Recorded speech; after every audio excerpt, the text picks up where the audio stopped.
Good afternoon, good evening, good morning, whatever the case may be. Welcome to Blacklist Universe. This is Nerds of the Round Table.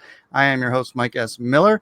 Here with me tonight, we have legendary comic book scribe Chuck DIXON and YouTuber and now comic book auteur Douglas Ernst. Black Garrett is running a wee bit behind. I have no idea why. He won't tell me. But one at a time here. Everybody knows me, 27-year industry veteran, now wasting way too much time on YouTube and also doing my comic book Lone Star at lonestarcomic.com. I'll put the link in the description at some point during the show.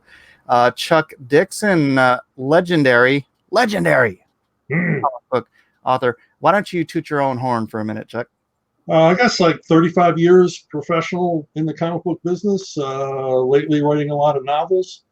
I was 11 years on Batman, did a lot of seminal Punisher work. Conan, SpongeBob SquarePants, Alien Legion, Green Arrow, you name it, I've written it.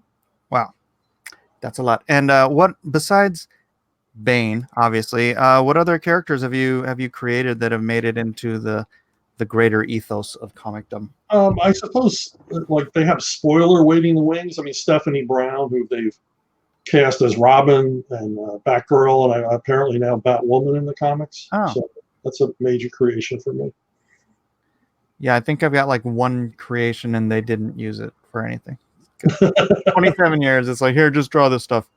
And Doug Ernst, why don't you bring everybody up to speed on yourself? Sure. In short, a lot of people know me from my blog over the years on comic books, particularly, or the intersection between politics and popular culture.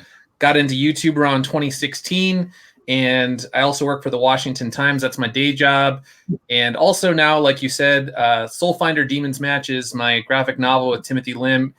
Color work by Brett R. Smith, cover by Dave Dorman, and additional artwork by Matt Weldon. So, but also, again, thank you for inviting me today. I was at work, I was typing away, and I was just like, hey, do you want to be on my channel? And Chuck DIXON's also going to be on. So I was like, wow, that's really cool. So thank you for having me on. It's an honor to be on with Mr. DIXON here. You got it, Doug. And better late than never, the one and only producer of Louder with Crowder, Black Garrett. Hello, Garrett. Hey, what's going on, guys? Were you Sorry on I was late. Time? I'm going to try I am.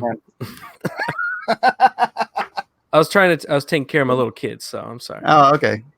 All right. That's a valid excuse. Thank you. All right.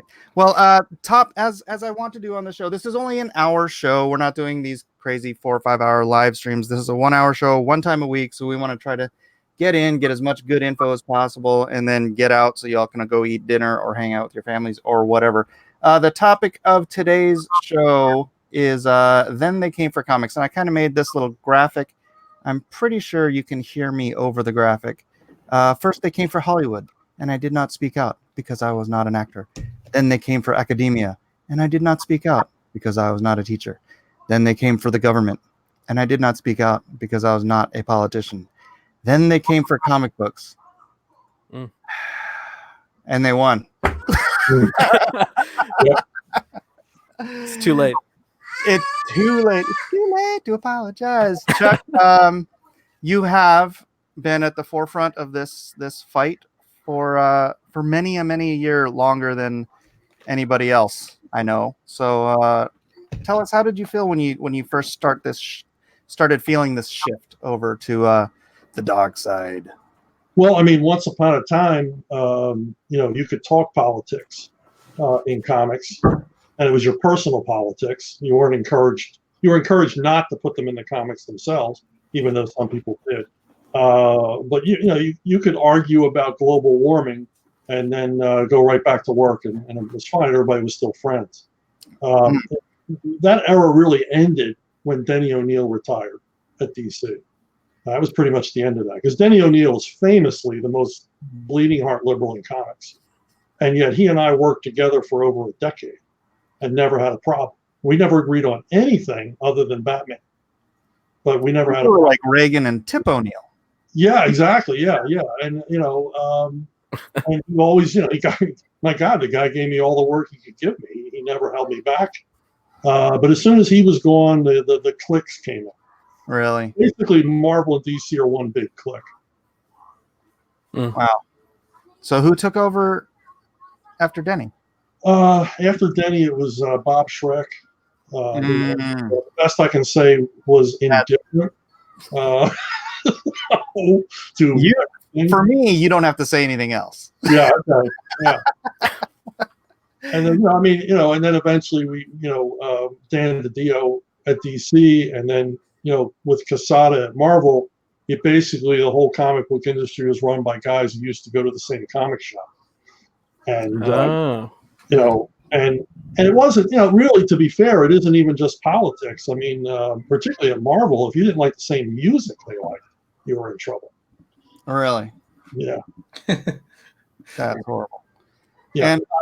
And Doug, from the outside, when did you notice this shift taking place? For me, because you're like, I want to say fan perspective here. So, Garrett. Right. So actually, one of the things that got me into blogging on comic books was a lot of it happened with the message boards, the old Marvel message boards. And I noticed guys like Steve Wacker, Dan Slott, and others, they were incredibly rude to fans. If you disagreed with them, even if it was an attackful way, you had to be ready for some sort of really kind of below the belt comment or something to try and goad you into an inane argument. And I was like, what the heck is going on? It's like you grew up with Stan Lee, Stan's soapbox, and all this kind of stuff, and just a respect for the customer, or even when they disagreed with you, they could disagree without being disagreeable. And then suddenly you have these guys on there that are just, throwing sharp elbows to your nose just because you disagree with them on a character. And I was like, something's weird here. And then with social media and Twitter, I feel as though a lot of these guys, they decided they could become more famous if they emulated Stephen Colbert and Jon Stewart than just quietly went about their work crafting comic books. Right. That's the outrage. It's getting mad. It's anything negative. It's like, you'll read through 1,000 comments that are positive and you'll see the one that's negative, and that's the one you think about, because that's, as humans, we kind of latch on to negative things. So them being that way and interacting with people probably got them more eyeballs. Right. And that's just how the internet is these days, which is really unfortunate. Yeah. But it gives people more eyeballs if they're really negative or mean to people. Yeah, but what they're not learning is the Twitterverse and the real world are two different places. Right. And the Twitterverse does not lead to higher comic sales. In fact, it leads to lower comic sales when you insult half your audience. Right. Yeah, which was a limited experience when it was message boards, because you literally had to seek out message boards and go in there and nerd it up with the, couple hundred people max who are reading any particular thread, right? I mean, it's funny because for me, it's the converse of Doug's experience, because I was the pro, and then I went in there and all I did, because I had just been on a panel with my the other Superman creative. I was on Adventures of Superman at the time, and we went to San Diego, and I was on the panel with the other Superman creators, and Jeff Loeb, for some reason, whatever reason, is up there and he's saying that Clark Kent is a Christian. Obviously, he was raised in Kansas or whatever. Yeah. I can't. It's Kansas, right? I'm not blanking out. Yeah. He's raised in Kansas, and for Pete's sake, in the 40s, it's like he's a Christian. He's probably a Methodist, whatever he was saying. And I went back home and I got on the DC Comics message board and I echoed this statement. Oh my goodness, the vitriol I got back from people, from fans. How dare you say that Superman is a Christian? He's supposed to be all of us, and blah blah blah blah. Yeah. And I'm like, bruh, I'm just telling you what the right. Well, it's because it's always okay in one direction. It's okay if Superman is the atheist, or if it's okay if Superman is this or that or that. But if you say he's Christian, you can't say that, because that's a thing. Don't touch that. It's not supposed to be Barbie, right? Barbie's supposed to be a cipher. She's not supposed to have any personality. It's just whatever the girl wants to put into her brains, whatever brains Barbie has. Superman's not like that. He's a real, well, Well, and it makes sense to his character. Like you said, he Right. was raised in Kansas by a couple of older, Southerners, or like, or, Yeah, or It's country Bible folk. Belt. That's literally what Yeah. Jeff said on stage. So it makes Bible sense. Belt. What would you expect? Yeah, well, the thing is, I mean, but there is a danger, and it has nothing to do with politics, in being too specific with characters. You have to leave the reader, especially comic readers, because they're so sensitive. You have to leave the room to project whatever they want on the character, but you just don't ever get specific about it. Yeah, that's true. So it's not really a political consideration. Yeah, you could do stories where, because some people say like, oh, they always do the straw man argument or whatever, where it's like, there's always been politics in comics or whatever, Right. and you people are saying that no, there could be zero politics, and it's like, that's not what a guy like me is saying. I'm saying that you could cover these things from a 33,000 foot cruising altitude or whatever, where obviously for Soul Finder or whatever, I am informed by my faith, and it's going to be in the book in some way, shape, or form, but I'm not going out of my way to hit somebody below the belt. And the story and the character comes first, and then people could glean out whatever they want out of it. But in general, if you're doing it from like a broader brushstroke level, anyone who gets like weirdly upset, it's like, well, you were looking to be upset. I didn't go out of my way to try and make you upset. But these days you have people that are activists who are masquerading as writers as opposed to just writers. Well, you can cover, issues without telling people what to think about them. Right. Exactly. When I was on Robin, he was a teenage character, and I thought, I don't like issue comics, but teens have issues because they're teenagers. So I wanted to cover things like, date rape and guns at school and drugs and things like that. Now, my editor was Denny O'Neil, as I said, biggest bleeding heart liberal in comics. And me, I'm to the right of Genghis Khan. But we found a common ground to tell these stories that dealt with these issues, but never told the reader, we dealt with abortion without telling the reader what to think about. He drew your own conclusions from the story. I think that's a fundamental difference, is that you would write a story that presents a situation, that presents angles, but doesn't tell the reader, this is how I believe you should think. It just gives them, this is what happens. These events happen in real life. What do you think? The difference is that these writers write with the intent to tell you how to think. They tell you, this is how you should think because this is the correct way to think. But That's the problem. It's better. I hate to fall back on but it's more real world and everything. But I like the internal conflict of people who have different opinions, different belief structures in a story, right? Like in Lone Star, I have one character who's like, very lascivious, I guess you could say, and then Lone Star is very kind of upright, and so like when one of them is making a comment, that becomes conflict. It's like you can't just have everybody in a story be agnostic to everything. It doesn't create character conflict, at least on a personal level. Then it's just everybody's just fighting good guys versus bad guys, and it's like. And one of the things that's always kind of irritated me is with the worst of Marvel over the past decade, for instance, is if I were writing Marvel comics, I'm a conservative guy, but I would take the ideology of liberalism seriously, and I would do my best to put forth the strongest sort of argument that they have.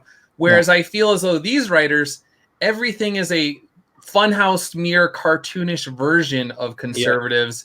And it's just like so obvious that they either don't know, like they don't have any family members that are conservative, or they're just mean-spirited and going out of their way to do this sort of warped version, alternate reality conservative that just exists in their nightmare. And it's like, that's, I take your worldview seriously. You do not take me seriously ever. I'm just evil. And that's what irritates me. Yeah, that's sort of the whole SJW-ism in a nutshell, is where if you've got an SJW and his mother is a conservative, he believes truly that this is the one exception to the rule that conservatives are evil, right? It's like everyone else, if you voted for Trump, if you liked Reagan, whatever, you are either mentally deficient, you are evil, or you're just, I don't know, deceived or something. Because if you were a rational person, you'd think like me, you know? The best example of someone writing a funny conservative that I can think of was the TV show 30 Rock. Alec Baldwin was a conservative, like a Reagan Republican.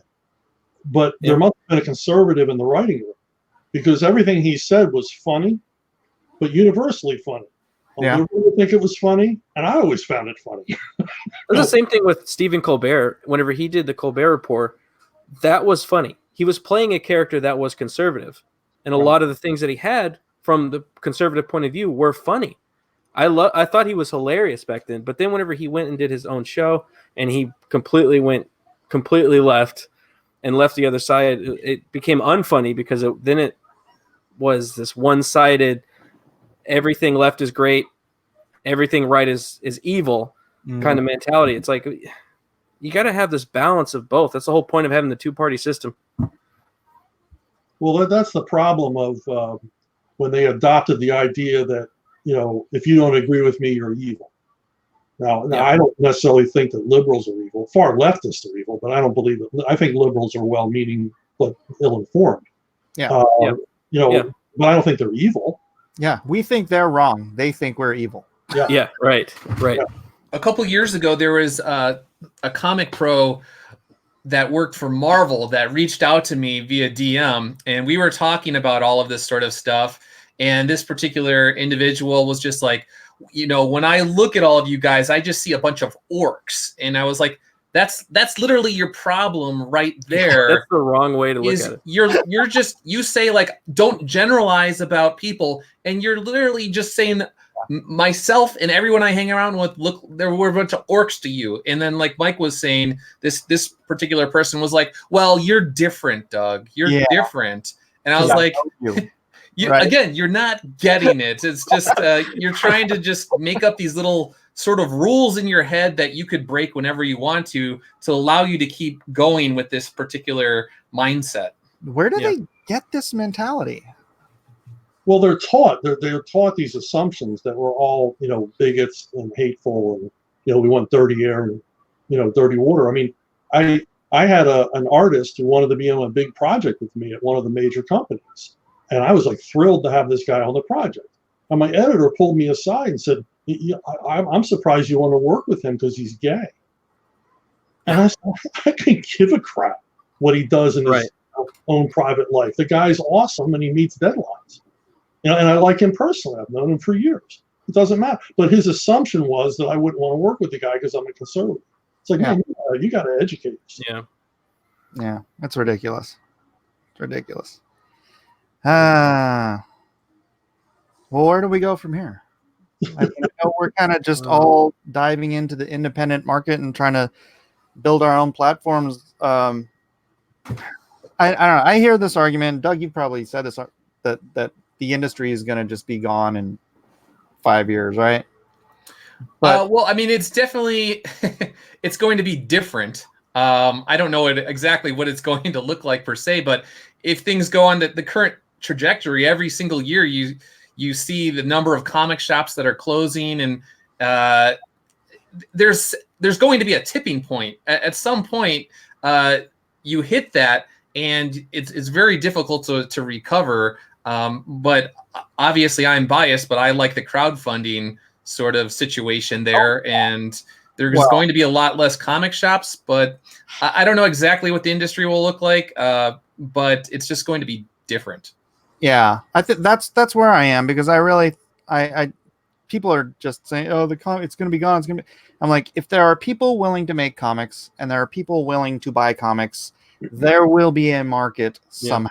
So if we're filling a transition to whatever it is in 5 or 10 years, well, I'm happy to be at the forefront of it. And everybody who's doing, I mean, Chuck, how many crowdfunds have you done now?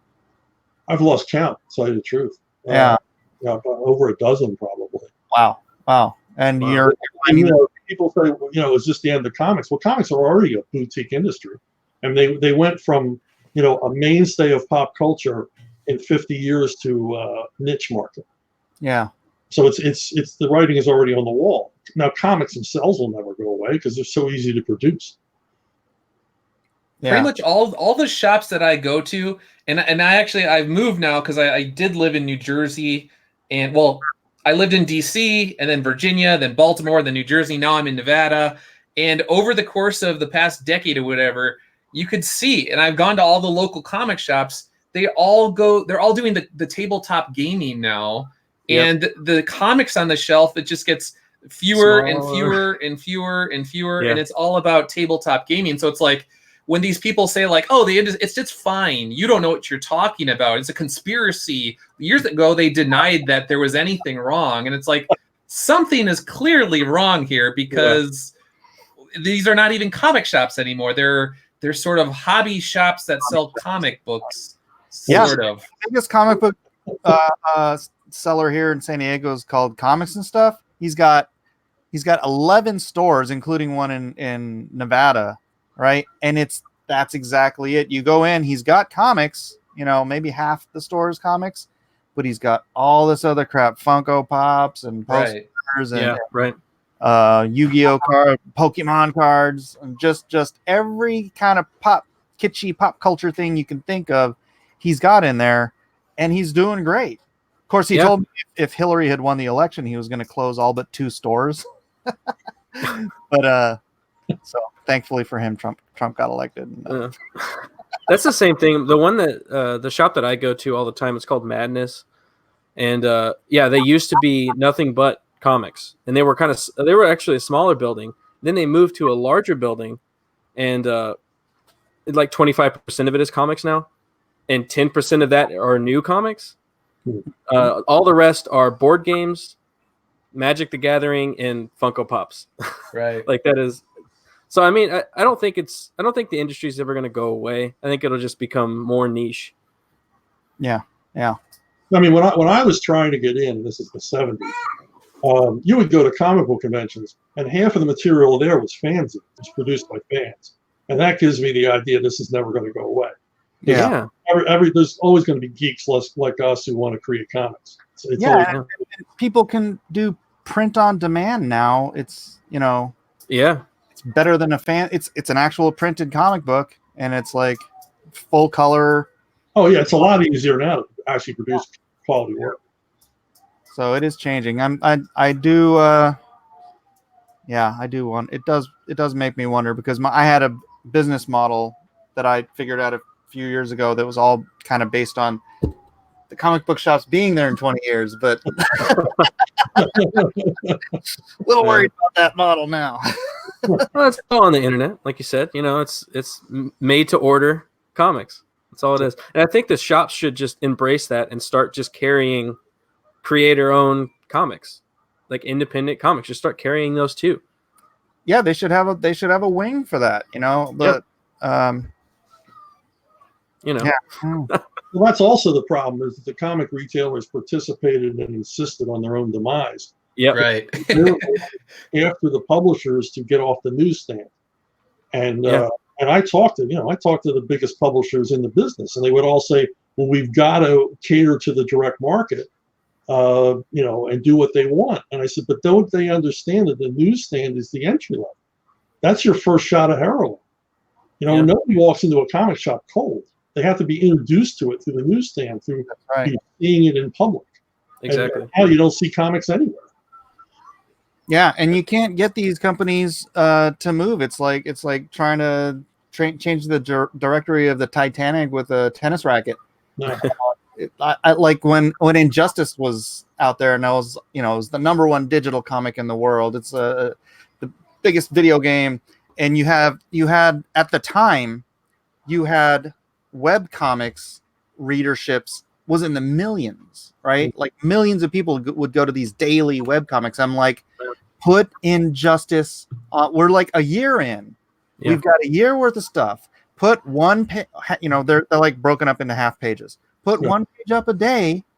Build up that 2-3 million people reading it for free, like they do on Comic Story and watching it on YouTube for free, and then direct them to buy the book. And they're like, Yeah, it's a funnel. Yeah, we're talking about it. It's like, It's all a funnel. I remember when there was a Batman and Superman magazine that would be on the newsstand. It was for kids. It was based on the animated stuff. And there were comics and puzzles and articles and stuff in it. Well, that thing sold 500,000 a month. And that was pretty good. And month in, month out, 500,000. When the magazine company was bought out by Marvel, DC pulled Batman and Superman from it. They didn't want Marvel distributing Batman and Superman. So they canceled it. And when we asked, why don't we just publish it on our own? They said, well, we don't have people for that. Find people. Get people for that. Because that was huge exposure to casual readers and kids. These people have no freaking imagination. Yeah. Comics should be everywhere. You should go to Walmart. They should be there. Well, everywhere. I mean, when I was trying to push a young adult, all ages comic to DC, it was Commandy. And I didn't know it, but at the same time, Darwin Cook was pushing an all ages Wonder Woman. And we were both told the same thing, which we found out later when we compared notes. But we made the same pitch. This is aimed at the Harry Potter audience. And the editor said, well, we don't want that audience. Yeah. What? Why would you not want that audience? The audience at the time was huge. Well, yeah. Why would you reject any audience? It doesn't matter if it's a country music audience or the wrestling. Yeah. Audience. I mean, go for it. Make some money. They've ignored kids for 30 years, and look, now all the look what happened. Stores 40 years old. Well, they skipped a generation of readers. Yeah. Oh, bloody hell! It's the same thing with Star Wars. It's the same thing with Star Trek. They do the same thing. They go, oh well, like Star Trek. We're advertising to the fans. It's like, well, you go to a convention like Gary from Nerdrotic. He went to that convention. It was all 40-year-old dudes and up. Yeah. Like, where are the new blood? You have to find new fans because eventually, sadly, people get older and die. Yeah. So the company to keep it going. The only new fans are like guys like us trying to get our kids to read comics. Exactly. The only reason my son is a fan of Star Wars and Star Trek is because I showed it to him and said, hey, look at this. I love this stuff. People that don't, kids that don't know it and don't have, people that show them, how are they going to find it? They're never going to find it. They just had 15 years or so of the greatest advertising campaign for comics ever known to mankind, and they did nothing. Right. It boggles my mind how the comics industry is not huge right now. Yeah. Like it's crazy. Well, on top of that, it's what they don't. Well, they probably get it, but when you are constantly swearing at customers, when you're telling them that they're evil, rotten, horrible people, especially with the internet and there's so much out there for people that could entertain people these days, whether it's video games or just YouTube channels or fan created animation sort of stuff all over the place, that one of the ways that you could ensure that you have this customer base is by treating them, weirdly enough, like a human being and forming that sort of bond with them. Social media is like a double-edged sword. You could either form a bond where they love you and they're not going anywhere for the longest time, or you could just chop that bond right in half if you just want to act like the mainstream sort of comic book creators. And you start a movement that way. Yeah, their behavior is just so strange. It's like the upside down Stranger Things or something along those lines. Yeah, maybe they were all in abusive relationships, so that's how they think they build relationships, is by abusing people. Well, you got a lot of tourists in comics too, people that have no business doing them. They didn't come from comics. Basically, their stay in comics will be a story they tell when they get the job at Vanity Fair that they really want. Mm-hmm. Yeah, I saw that a lot. I did conventions as a side gig for 6 years straight. I was doing probably, 10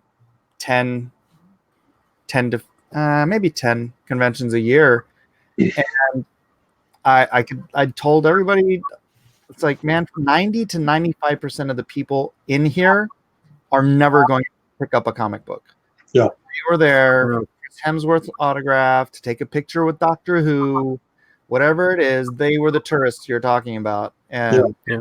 the conventions, boom, the conventions. That's where all that movie media went, was to convert people into dollar sales, so an actor can go to St. Louis for a weekend and make $100,000. Well, San Diego is the Cannes Film Festival. Yeah. For people, and it's cheap.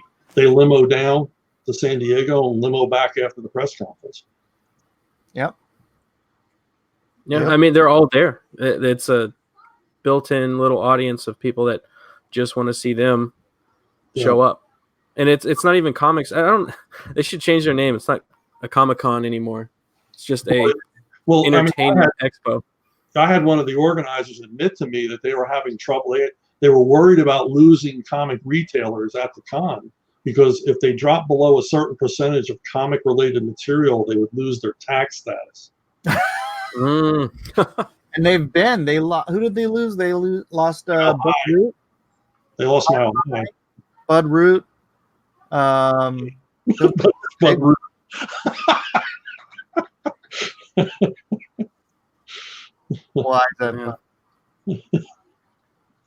Bud Root had like a huge. Yeah, it's Bud Plant. Oh, Bud Plant. I was laughing. Oh, I get that. Now I am laughing. Sorry.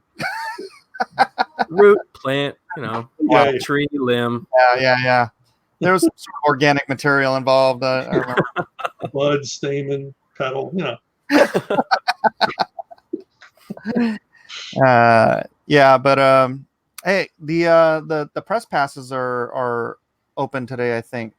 Garrett, Doug, you guys going to? Really? For San Diego? Yeah.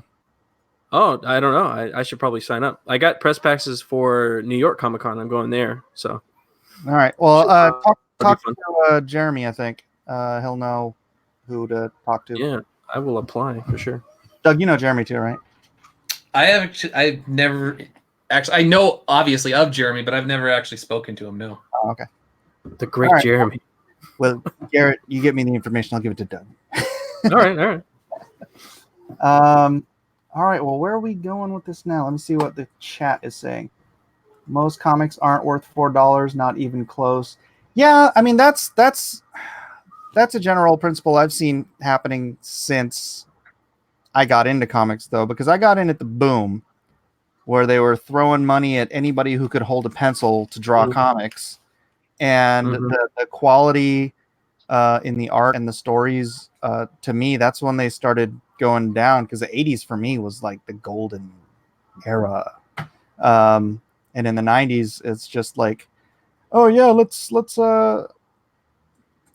pick a character out of a hat and give them their own series, and it'll sell 500,000 copies, and it's like, what the hell? And you flood it with this much just monetary incentive, the quality control just declined, and I don't know, it feels like it's now we're hitting this weird new peak where they're just hiring, I don't know, it seems like randos and indie creators and people who, I mean, you should have A-list guys doing your A-list books, and instead they're trying to turn A-list books into like Love and Rockets. And nothing against Love and Rockets. I love Love and Rockets. But Love and Rockets shouldn't be X-Men. Right. Right. Well, they went through a couple years there where they were just finding people on Tumblr that were Tumblr famous. I use the word famous loosely or whatever, and it's just like, what are you doing? And then I don't know. It's the past decade or whatever is just so bizarre in terms of, like you said, going from the 80s and the storytelling and the art in the 80s, and for me, actually, 80s and then like early 90s, and then to what it is today. It's just sad to look at some of the work that's being churned out, and people they refer to like Squirrel Girl over the past couple of years, and some of these other books. It was Riri Williams' Ironheart, or they called it Iron Man, even though it was Ironheart, and some of the art was just it's trash. I had a physical reaction to the Gabby Rivera run on Iron Man when it was Ironheart, where I literally felt sick to my stomach because some of the artwork was just so disgusting, and you're just like, what is going on at Marvel? It's Well, like, yeah. the art is, the writing is worse. sorry, Chuck. The writing is worse than the art. You know? Yeah. But that's Right. been true for the history of comics. But it's really true now. I mean, the writing is abysmal. Well, I got- felt like in the 80s, you just really had to want to work in comics because you loved it because the pay was such crap that, you know, you could do. I mean, same thing today, but I don't know. They're hiring a lot of people from Brazil, I guess. So, Yeah. you know, you can Maybe pay. it'll go back. Maybe it'll the whole House of Cards will collapse and all of the pay will go back down, and then people that really want to do it will go back to doing it. Which, I mean, that's kind of what you guys are doing. You're the guys that really want to make it happen. Year of my entire life, Garrett. Well, like across the board, you could see that you have these people that they don't care about standards. They want to destroy the idea of standards. Yeah. And whether it's the writing, whether it's the art, I mean, they don't even like superheroes having ideal male bodies or female bodies. You Right. have these strange looking androgynous blobbish figures, and you have people that are what is it? Is it that Faith comic book where it's the superhero, but she's like obese or like all this sort of weird stuff? And it's just like you could see that the culture itself has changed, where it's like you don't even appreciate the Adonis like male body, and you want to have dad bod Superman, and you're just like but he's not super anymore if he's dad bod Superman. Like I want to strive for the ideal. Do you think that every Greek looked like David, or you know, Right. like no? Well, Back they then, I bet there was some skinny ones and some fat ones. You know, like there's a reason that art. Garrett, come on. There weren't a lot of desk jobs back then. I mean, true. Yeah, Get my Unrelated Coma makes a point that I make all the time. That's not going to happen, Garrett. The comics are loss leaders for the movies now. I have been saying it for a while. The Marvel, DC, they are R&D. They are cheap R&D. Even if they barely break it, even if they lose money, right? They are just R&D. They can take a loss, and it's really not going to affect AT&T's bottom line or Disney's bottom line. So now, without the profit motive, without the profit incentive, they're free to be like, well, let's experiment with social programming here. And It's only going to work for so long, though. it's not working at all. Well, the danger is that as the cinematic universes move further and further from the comic source material, they're not going to need R&D anymore. They're making crap up on their own. Right. Yeah. I mean, the most recent movies, you know, Black Panther and Captain Marvel, I mean, they're pretty much from whole cloth. They don't relate to anything in the comics except a very basic premise. So they're not going to need these guys anymore. And eventually somebody at Disney and somebody at AT&T is going to go, why don't we just do reprints? Well, the director of Joker literally said in his interview with The Wrap the other day that they didn't even start with a Joker movie. It was just a regular movie. And then they worked backwards, and they basically needed a selling point, and they essentially turned it into a Joker movie. So it's like they didn't rely on the source material at all. They were just like, okay, well, we have the Joker as we have the IP, we can just attach it on there and call it Joker, and he's sort of kind of Joker, and people will see it. So it's like if you don't need to even go to the comics anymore, why even have the comics divisions? Wow. That's true, but I still really want to see that movie. Yeah, well, it's because it looks like a good movie. Yeah. By itself. Like, I don't even see it as a Joker movie. I know it's strange because it's called Joker, but it doesn't look like Joker. It doesn't look like a Joker movie. It just looks like a good movie. Yeah. It just happens to be called Joker. And then you know, Doug, you saying that is like confirms it. It's just a movie with the name Joker on it. Right. And they could do that for any of the characters. It's still, because it's like the imprint of Tony Stark is in your mind, or some sort of entrepreneurial billionaire, that sort of thing. You could do it, and it's just like, okay, we're just gonna call this Iron Man, but it's not really Tony Stark, but people will still see it anyway if we get the shill media to pump it up, and then we make it ideological, so all the activists will back it, and if you don't like it, then you're a bad person. And we're the only we're the media, like Disney owns pretty much everything under the sun. So you can't really, there's not a whole lot of other places you could go. And so it's like, where do you go? Hopefully independent creators will start doing their things, whether it's comics or even movies and their own sort of animated things down the line. And like, they're forcing us to create our own entertainment. Yeah, I'm okay with I think that. it's kind of a good thing. Yeah. Yeah. I think it's a great thing. You know, I love Batman. I love Star Wars. I love Star Trek. I love a bunch of stuff. But I'm kind of ready for new stuff. I'm ready for the next Batman. I'm ready for the next Star Trek, Star Wars. You know, I'm okay with those things kind of dying because they had their time. They had their time. It's time for new stuff. You can't milk that stuff forever. And Yeah, honestly, I saw this in the I don't, it's sort of a microcosm. The whole convention circuit is sort of a microcosm of the broader popular culture. And after Endgame, man, the air was just out of the tires for comic related stuff. People just lost interest, and I did too. I mean, it felt like we've been building this thing for 10, 15 years, and then you had Endgame, and it's like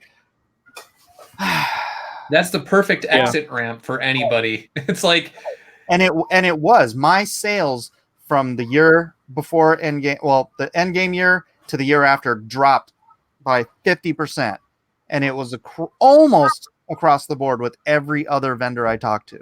Well, that's what happens when these cycles end. They end overnight. Yeah. And then if you can see it coming, you're lucky. But apparently none of these people see it coming. Yeah. They keep going. They're going into phase 4 now with a bunch of random stories from the last 5 years of Marvel now that nobody cares about except for SJWs that don't watch the movies or buy the comics. So right. People put so much, they're going down. They put so much time and energy and resources into these movies over the course of a decade or whatever it was. That's like, you don't want to just jump off before Endgame. And then, so like I said, that was like the perfect where it's like, okay, finally it's over. I do not need to deal with this stuff anymore. And I can wipe my hands of it and move on to the next thing. Yeah. So we're building the next thing. Hey, Chuck, what do you have in the works? Well, I got a crowdfunder for a thing called Thrilling Comics. Let me grab that. Is that give me a logo? Thrilling Comics. It's an anthology series, 3 issues, but you know, each of us tells a complete 24-page story by the end of it. Oh, right on. And I'm doing the Cat in Black, which is the renamed Golden Age Black Cat, because I love that series.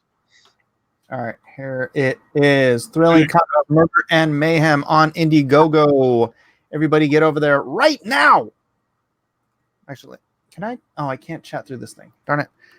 I will put this in the description post broadcast. But yeah, get in there. And which store are you doing? It's the Cat in Black, that central figure there. Go down to the Carl Moline. There you go.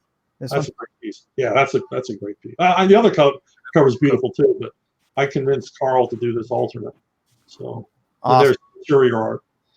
And what'd you say? You've done a dozen of these things? Wow, that's a great black.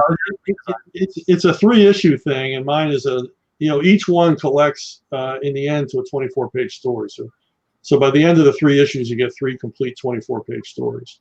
Cool. And are these all characters from public domain Golden Age characters? This was a series by Lee Elias at Harvey Comics. I love that series. It was a lot of fun. But they're all modernized except for Silver Streak. This is his old costume, isn't it? That's his old costume. Yeah, the Cat in Black we modernized. We brought up the present day. She's an actress stunt woman who doubles as a vigilante at night. It's a fun concept. There's a lot of humor in it, and you get a workable mystery story, which is rare in comics these days. Let me read this. Murder in Turnaround. Actress Linda Allen has just landed the role of a lifetime, playing a famed comic book superhero, Cat in Black. But as members of the film crew are murdered one by one, fiction blurs into reality. Is Linda the next target? The only way to find out and stop the killer is for her to step into the role and become the true Cat in Black.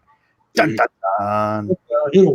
This costume redesign is great. I've always loved the Black Terror. Yeah. But that's a great Yeah, redesign pretty too. cool. So man, yeah, I hope this does really well. When did you launch it? I think 2 weeks ago. 2 weeks. You are at $3,000. Guys, get out there and promote this. Everybody in the chat, you know what to do. Chuck Dixon, legend, and not just in his own mind, as too often the case these days. And Doug, is yours still up?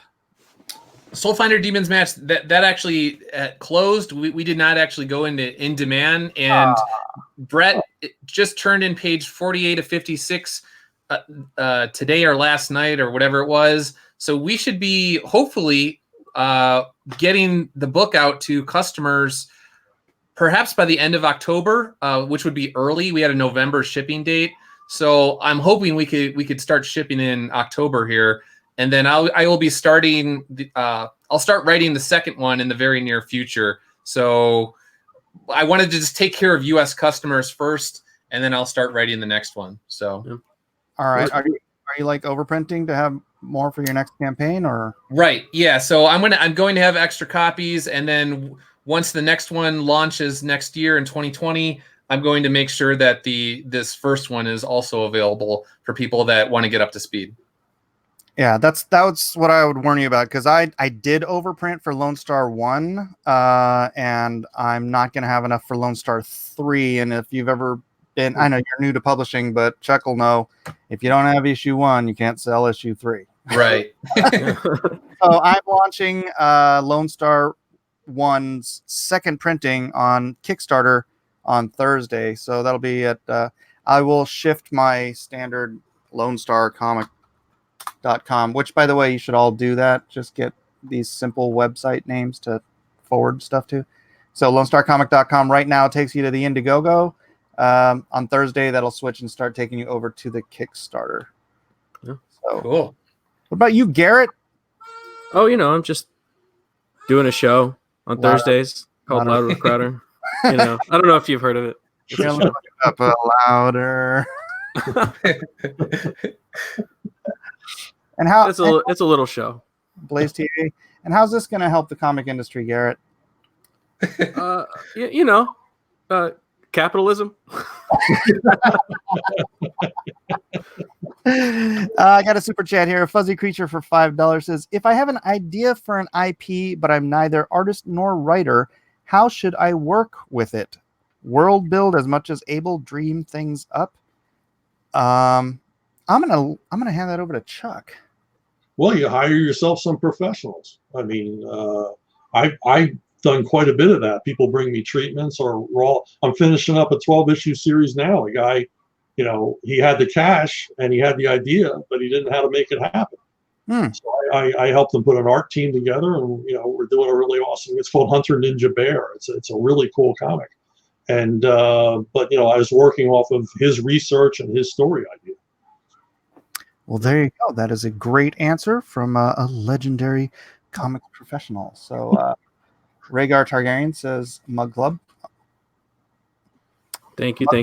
That is comics these days. Hashtag Mug Club. Hashtag Mug Club.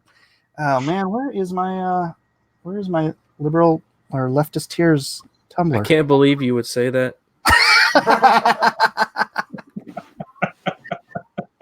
My condolences to your cancer that you have now. It's terrible. Anybody in the chat has any questions for anyone, just to go ahead and throw them down. We got about 10 more minutes left.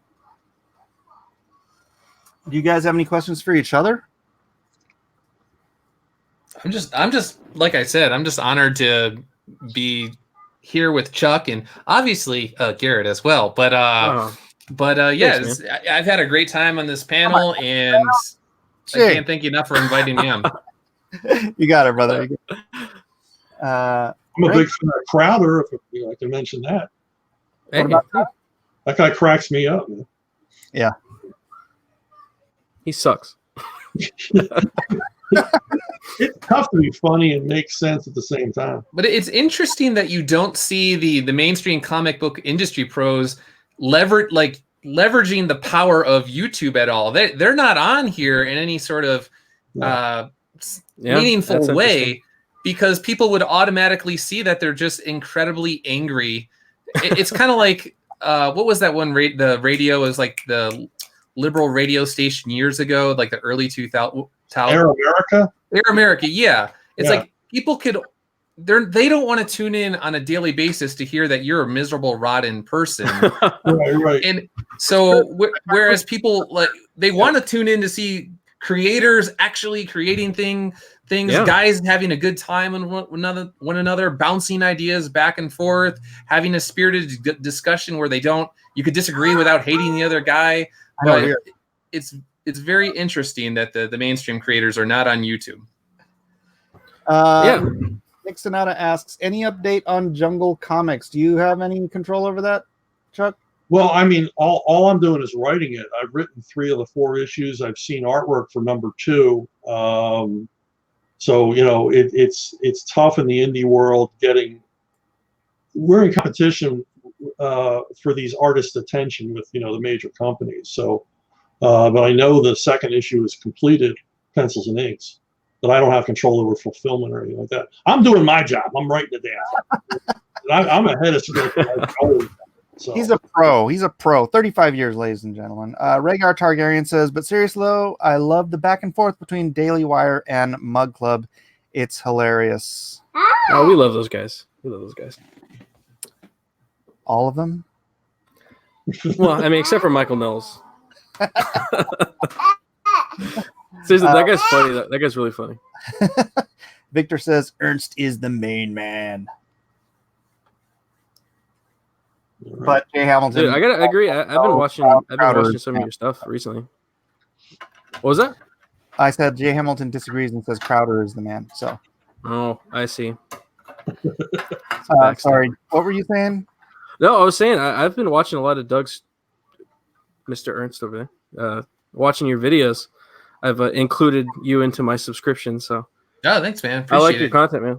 Yeah, with the StreamYard, I needed a new computer. Once I was doing everything on a laptop, and every time I was doing live streams, it would always melt down. So I just finally got a new computer, and now I could do the live streams more frequently. And I really like the interaction with the chat room. So yeah, I'll be live streaming a lot more in the near future. Awesome. I think that's really where it's going. I mean, that's where people. That's what I do. I like to watch live streams. Yeah. I don't watch TV except for Next Generation. But I mean, I'm a nerd. So Nick Sonata has a question for you, Garrett. Would Crowder have any artists on his show? I don't know. I'm working on him. He's a crazy beast. He's a strange animal. So I've got to slowly working at it. Well, whenever I need to draw to coax that guy to. Yeah. I'm working on it. Victor says, is Quarter Black's comic going to be all about SJWs and politics? Hell no. No. It's not. Yeah, it's funny what you're saying, because they have the original Drink and Draw show, which has been on for months and months now, and it seems like they can't ever get more than 40-50 people to watch, and they have do you know about this, Chuck? The Drink and Draw on YouTube now? I know about the Drink and Draw crowd. I wrote the introduction for their first book. But I don't know about the Dan Panosian and Dave Johnson got together with Jeff Johnson and some dude I don't know. All those guys, yeah. They're doing a weekly live stream of Drink and Draw, like we're doing right here, but they're doing it Drink and Draw. Nobody watches it. And they have Joe that's rough. On. They've had Kevin Smith on. They've got all these big hitters in the comics industry. Nobody watches it because I don't know. It doesn't look like they want to be there or something. It's like, there's no, maybe they're so stifled in political correctness. They can't make stupid jokes. Too corporate, man. Yeah. They don't want to. And that's weird because, I mean, when you see those guys in person, I don't know about Dave. I like Dave, but Jeff and Dan are like personality plus. I love Jeff. Dan. When we were CrossGen, his quad was the most popular quad. We would just stand around while he told stories while he was drawing. And Dan is the same way. I mean, I love, those guys are real entertaining guys. I guess it just doesn't translate. Yeah. But you could be right. They could be stifled. It could be politically correctness. They can't be the wild and crazy guys they are in person. Yeah. And I asked Dan to have me on. He's like, no way.